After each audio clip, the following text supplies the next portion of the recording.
हम फरीद ब्रांड की नुमाइंदगी कर रहे हैं। हमारी शर्तें मान लोगी तो केस वापस ले लेंगे, वरना फिर जो होगा अंजाम की जिम्मेदार तुम ही होगी। शराइत सुनाने से पहले शराइत सुनाने से पहले मेरी एक शर्त सुन लो।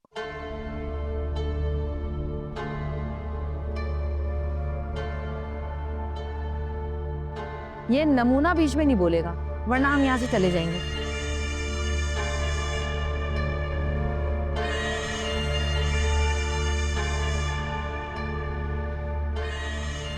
देखो अस्मा, मैं जानती हूँ हमारे बीच में मिसअंडरस्टैंडिंग हुई है।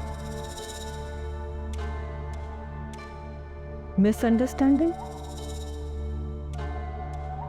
अच्छा चलो इख्तलाफात कह लो। धोखा। तुमने अस्मा को धोखा दिया है, ये बोलो। चलो शाबाश।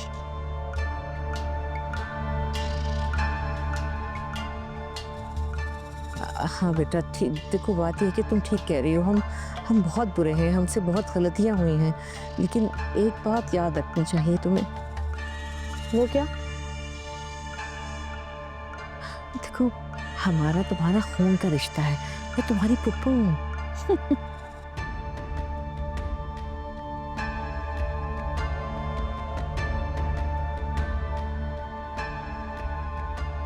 अच्छा, खून के रिश्ते चाहे कितने ही इख्तलाफात हों, कितनी नाराजगियां हों, कभी ख़त्म नहीं होते, और कुछ भी हो उनका एहतराम रखना ज़रूरी होता है। जैसे कि मैंने एहतराम रखा, तुमने कहा मैं इद्दत के बाद जाऊंगी और मैंने मान लिया, इस तरह तुम भी कुछ सिला रहमी का मुजाहरा करो ना।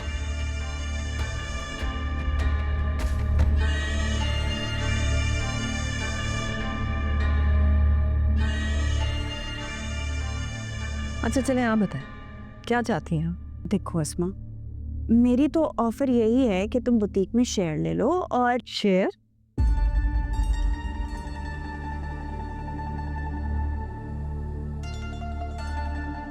शेयर? दिमाग ठीक है तुम्हारा? क्या कह रही हो? हाँ, तो तुम्हें पूरी बुटीक चाहिए तो ही राजीनामा साइन करोगी। सिर्फ बुटीक नहीं, ये घर, बुटीक, दुकान और अकाउंट में जितना पैसा है सब चाहिए।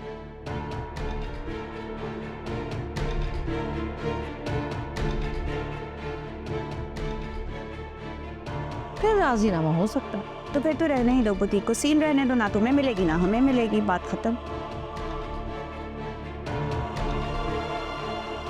और जो तुम्हें जेल जाना पड़ेगा उसका क्या? जब जेल जाऊंगी तब देख लेंगे कि उसकी क्या कानूनी हैसियत है, लेकिन जो तुम लोग कर रहे हो ना वो ब्लैकमेलिंग है। वाह, तारीख में पहली बार अपनी चीज का तकाजा करने को ब्लैकमेलिंग कहा गया है।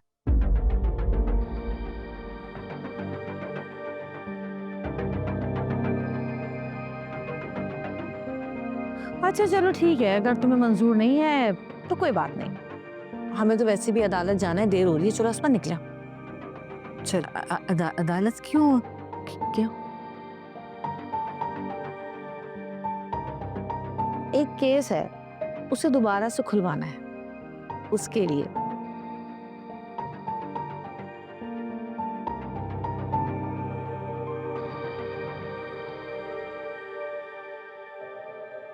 है एक बेचारा अपनी बीवी के जुर्म की सजा भुगत रहा है।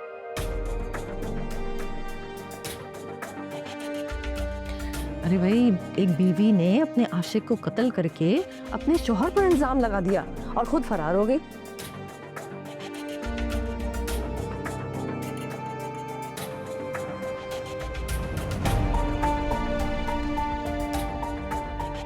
अरे क्या नाम था उस बेचारे का जो बेगुनाह होते हुए भी जुर्म की सजा सह रहा है? उसका नाम है गुलजार। हाँ, गुलजार ही है।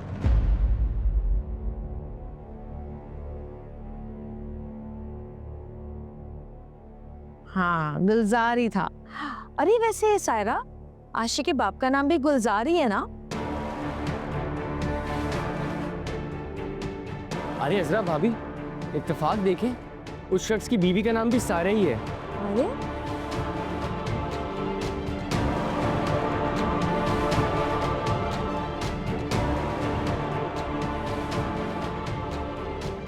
मेरा ख्याल है फिर चलते हैं, अदालत का वक्त भी खत्म ना हो जाए ना। चलो भी चलो। अरे नहीं नहीं, बैठो ना, आराम से बात करते हैं हम।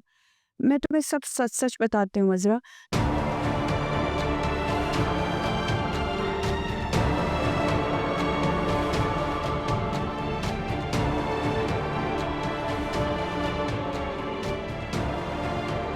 वो उसने खुदकुशी की थी मेरे सामने, इसमें मेरा कोई कसूर नहीं था, मैं तो वहाँ थी भी नहीं।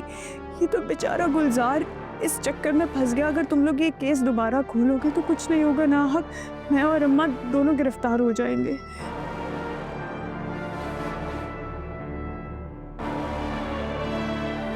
देखो, मिलना तो कुछ भी नहीं है इसमें से, बस हम रुसवा हो जाएंगे और तो कुछ भी नहीं। तो फिर जाओ ना, अपने शौहर के हक में गवाही दो। वो बेचारा बेगुनाह क्यों सजा भुगत रहा है?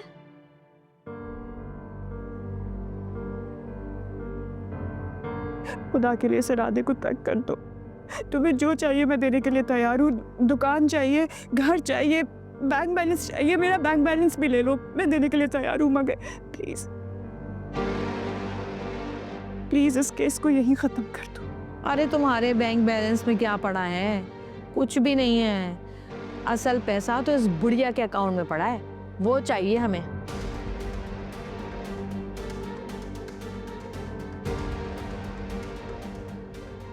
तो फिर हमारा क्या होगा? हम कैसे जिएंगे? तो तुम क्या चाहती हो कि ये घर लेकर हम इसका कर्जा उतारते रहे सारी जिंदगी? क्या मतलब, ये भी तुम्हें पता है?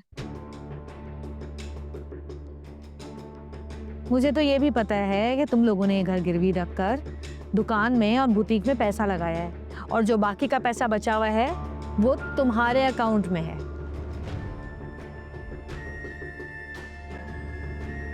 ये तो ज्यादती है ना। अरे ये फिर बोला बीच में। चल भाई, चल अस्मा, चल। एक सेकंड बैठो ना, हम सोचते हैं, बात करने आए ना।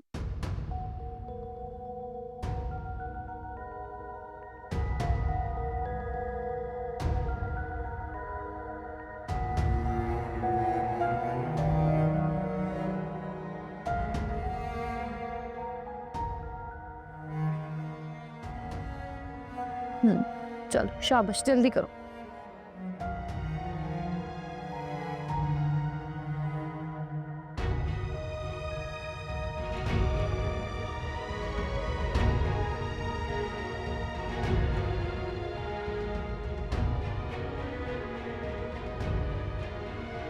मैं साइन कर रही हूँ, तुम लोग सब ले लो।